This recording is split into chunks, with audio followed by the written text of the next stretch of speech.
दोस्तों, आप सभी लोग जानते हैं कि 4 जून को है इस ज्येष्ठ महीने की मासिक शिवरात्रि और प्रदोष व्रत। इसीलिए दोस्तों, आप लोगों को इस दिन पंडित जी द्वारा बताया गया अपनी अभी की ही कथा में बताई गई 7 लोटा जल वाला उपाय जरूर करना चाहिए।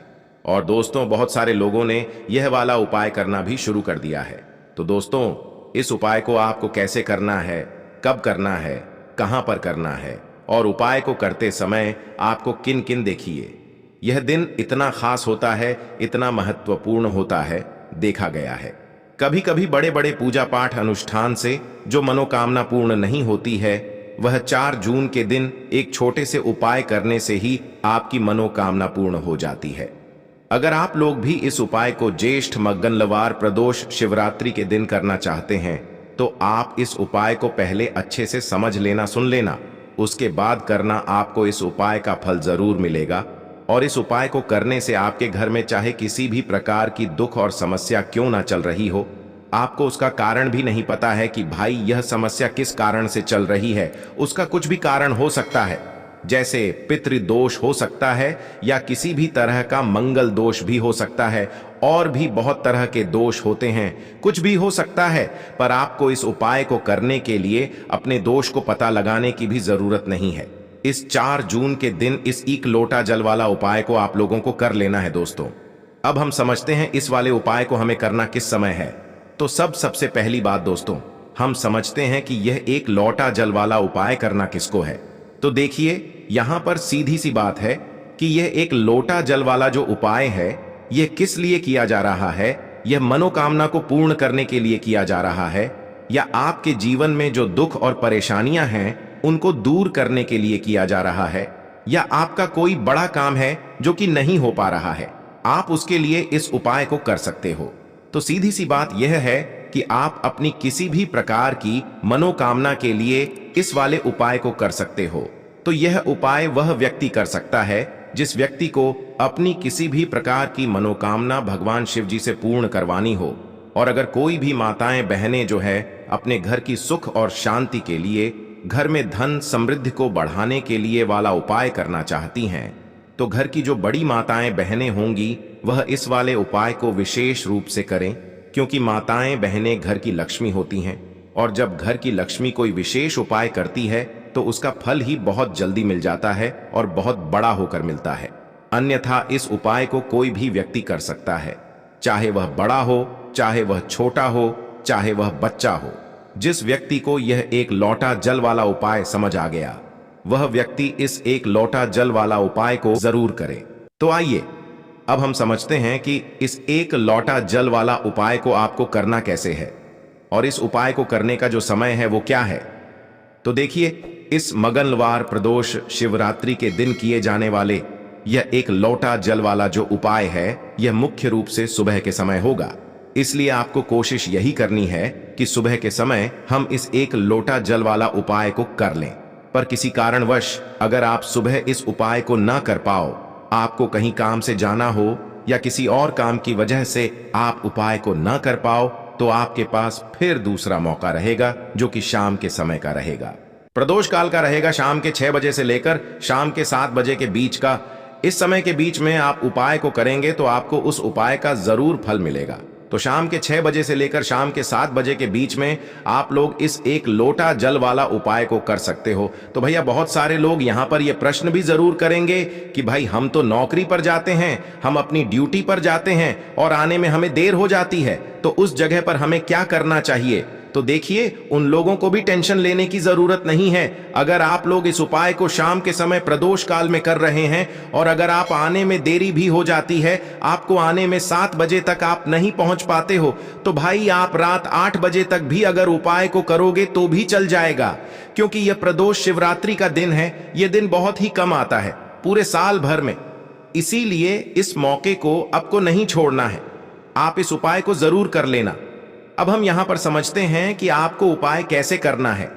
सबसे पहली चीज, दोस्तों, आपको 1 लोटा जल इस मंगलवार के दिन शिवलिंग पर किस तरह से चढ़ाना है, जिसके बाद आपकी बड़ी से बड़ी मनोकामना पूरी हो जाएगी और आपको अपने जीवन में सब कुछ मिल जाएगा।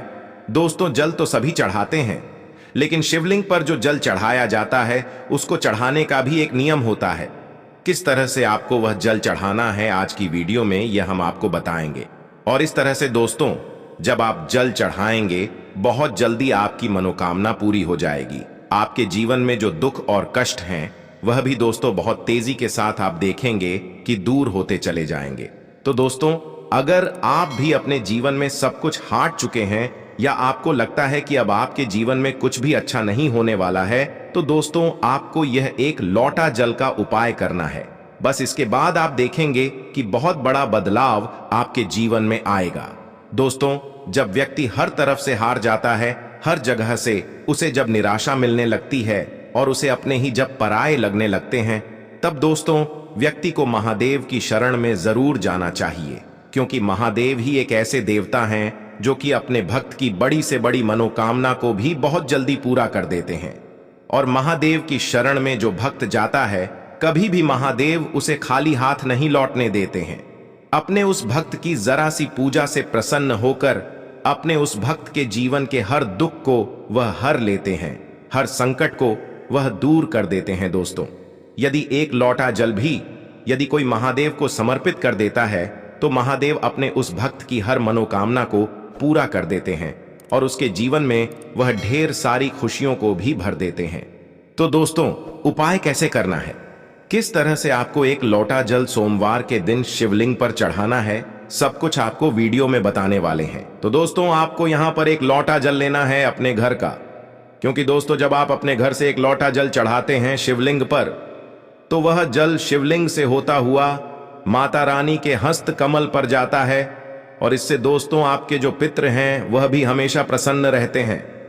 तो दोस्तों, आपको एक लौटा जल लेना है अपने घर से और उस एक लौटा जो जल आपने लिया है उसके अंदर आपको डालना है थोड़ा सा गंगा जल, ठीक है ना, थोड़ा सा गंगा जल डाल लेंगे और एक लौटा जल आप ले लेंगे। इसके बाद दोस्तों आपको लेनी है एक बेलपत्र। तो दोस्तों, वैसे तो 108 बेलपत्र बहुत शुभ मानी जाती हैं, लेकिन एक बेलपत्र भी आप यहां पर ले सकते हैं, क्योंकि एक बेलपत्र से भी शिव जी हमेशा ही प्रसन्न होते हैं। तो दोस्तों, एक बेलपत्र लेनी है आपको, ऐसी जो कहीं से भी खंडित ना हो, यानी कटी फटी ना हो, कहीं से भी पत्ता बेकार ना हो बेलपत्र का, ठीक है। और डंडी के साथ ही दोस्तों आपको बेलपत्र अपने साथ लेकर के जानी है। एक लोटा जल के अंदर दोस्तों आपको नहीं डालनी है, जल अलग से लेकर जाएंगे और एक बेलपत्र जो आपने ली है वह अलग से आपको लेकर के जानी है। महादेव के मंदिर में, आपके घर के आसपास जहां पर भी शिव जी का मंदिर हो, वहां पर दोस्तों आपको जाना है। और सबसे पहले दोस्तों आपको क्या करना है, जो जल आप लेकर के गए हैं अपने घर से, वह जल आपको शिवलिंग पर चढ़ाना है। और चढ़ाते समय जब आप शिवलिंग पर जल चढ़ाएंगे तो फेस किधर होना चाहिए, आपका उत्तर दिशा की तरफ दोस्तों आपका फेस होना चाहिए। तो दोस्तों, जब भी आप शिवलिंग पर जल चढ़ाते हैं, इस चीज का आपको पूरा ध्यान रखना है कि आपका जो मुख है वह पूर्व दिशा में ना हो, यानी पूर्व दिशा की तरफ आपका मुख जो है वह नहीं होना चाहिए, क्योंकि पूर्व दिशा को ही भगवान शिव का मुख्य द्वार माना गया है। ऐसे में दोस्तों, पूर्व दिशा की ओर मुख करके अगर आप जल चढ़ाते हैं तो इससे शिव जी के द्वार में अवरोध पैदा होता है और शिव जी आपसे नाराज भी हो सकते हैं। तो हमेशा आप ध्यान रखें कि आपका जो मुख है, जब भी आप जल चढ़ाएंगे तो उत्तर दिशा की तरफ दोस्तों आपका मुख होना चाहिए, आपका फेस होना चाहिए। तो दोस्तों, उत्तर दिशा की तरफ अपना फेस करते हुए आपको जल चढ़ाना है।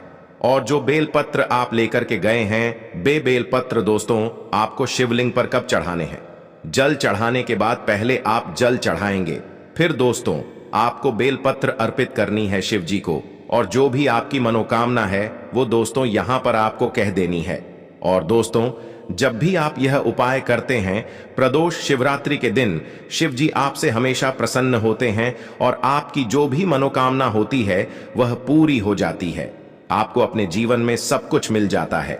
दोस्तों, जब आप इस तरह से शिवलिंग पर एक लोटा जल अर्पित कर देते हैं, दोस्तों जब आप शिवलिंग पर जल चढ़ाएंगे तब आपको शिव जी का जो मंत्र है ओम नमः शिवाय या फिर श्री शिवाय नमस्तुभयम, इस मंत्र का जप भी करना है। और दोस्तों, यहां पर आपको एक चीज बहुत ध्यान रखनी है कि जब भी आप जल चढ़ाएंगे जल्दी जल्दी आपको नहीं करना है, बिल्कुल पतली धार बनाते हुए ही आपको शिवलिंग पर जल चढ़ाना है।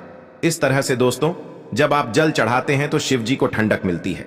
आप सभी जानते हैं कि शिव जी ने समुद्र मंथन के दौरान जो विष निकला था उन्होंने ही ग्रहण किया था, जो कि उन्होंने अपने ने गले में रखा है दोस्तों। तो दोस्तों, जब आप हल्के हल्के शिवलिंग पर जल चढ़ाते हैं तो इससे शिव जी को बहुत ही ज्यादा ठंडक मिलती है, और जितनी पतली धार आपके लौटे के जल की होगी उतनी जल्दी दोस्तों आपकी मनोकामना भी शिव जी पूरी कर देते हैं। तो इस तरह से एक लौटा जल चढ़ाई है, आप खुद देख लेंगे कि आपको अपने जीवन में सब कुछ मिल जाएगा। तो ये था दोस्तों पहला उपाय जो करना है आपको प्रदोष शिवरात्रि के दिन। अब जल्दी से बात कर लेते हैं दूसरे उपाय की। यह उन लोगों के लिए है जिनके सर पर कर्जा बहुत है, यानी जिन लोगों ने कर्जा बहुत ले रखा है, कर्जा चुका नहीं पा रहे हैं, बहुत प्रयास करने के बाद भी आप कर्ज के बोझ तले दबते ही जा रहे हैं। आप किसी से उधार लेते हैं यह सोचकर कि थोड़े दिन में ही आप उस पैसे को चुका देंगे, लेकिन कुछ ना कुछ आपके साथ ऐसा हो रहा है कि आप दूसरों का पैसा नहीं दे पा रहे हैं, या फिर दोस्तों आपको धन को लेकर हमेशा परेशान होना पड़ता है, किसी ना किसी से उधार हमेशा ही आपको लेना पड़ता है। तो ये दूसरा उपाय करना है आपको, इस दिन करके देख लीजिए, सारा कर्जा आपके उतर जाएगा और धन से जुड़ी जितनी भी समस्याएं हैं, जितनी भी प्रॉब्लम्स हैं, वह बहुत तेजी के साथ दूर होने लगेंगी। तो दोस्तों, उपाय को करने के लिए आपको यहां पर लेना है शहद, ठीक है ना, शहद लेना है, और आपको सोमवार के दिन शिवलिंग का अभिषेक करना है शहद से। तो दोस्तों, कितने सोमवार करना है ये उपाय आपको कम से कम 5 मंगलवार करना है, करके देख लीजिए जी। आप देखेंगे कि जब आप शहद से शिवलिंग का अभिषेक करेंगे तो आपके जीवन में जो कर्जे से जुड़ी समस्याएं हैं वह दूर हो जाएंगी, और इसी के साथ दोस्तों धन वृद्धि आपके जीवन में बहुत तेजी के साथ होगी, और जितना भी कर्जा आपके सर पर है वह भी दोस्तों बहुत तेजी के साथ उतरने लगेगा। दोस्तों, जब भी आप कोई उपाय करते हैं पूरी सच्ची श्रद्धा के साथ करते हैं, भोलेनाथ पर पूरा विश्वास रख करके करते हैं, तो दोस्तों भोलेनाथ अपने भक्तों के जीवन में जितने भी दुख और कष्ट होते हैं उन्हें तो दूर कर ही देते हैं, अपने भक्तों को कभी वह दुखी नहीं होने देते हैं। तो दोस्तों, अगर आप अपने जीवन में हर तरफ से हार चुके हैं, हर तरफ से आपको ऐसा लगता है कि आप कोई उम्मीद नहीं बची है आपके जीवन में, तो दोस्तों आपको महादेव की पूजा इस दिन जरूर करनी चाहिए, और सरल से उपाय जो हमने आपको बताए हैं उन उपायों को आप करके देख लें। आप देखेंगे कि आप अपने जीवन के समस्त दुखों से और कष्टों से हमेशा के लिए छुटकारा पा लेंगे। तो दोस्तों, देवों के देव महादेव की शरण में जो व्यक्ति जाता है काल भी उसका कुछ नहीं बिगाड़ पाता है, आप सभी जानते हैं। तो दोस्तों, आपको एक बार इन उपायों को जरूर करना है। तो चलिए अब जल्दी से बात कर लेते हैं अपने तीसरे उपाय की, जो कि इसी दिन ही आपको करना है। और यह जो तीसरा उपाय आपको बताने जा रहे हैं, इस उपाय को करने से मां लक्ष्मी की कृपा आपके घर परिवार पर सदैव बनी रहती है। और देखिए, मां लक्ष्मी की कृपा जब सदैव बनी रहेगी तो कभी भी आपको अपने जीवन में धन की कमी का सामना नहीं करना पड़ेगा। देखिए, सुख और दुख तो जीवन में लगे रहते हैं, है ना, लेकिन दुख कब बढ़ जाता है जब व्यक्ति के पास धन नहीं होता है ना।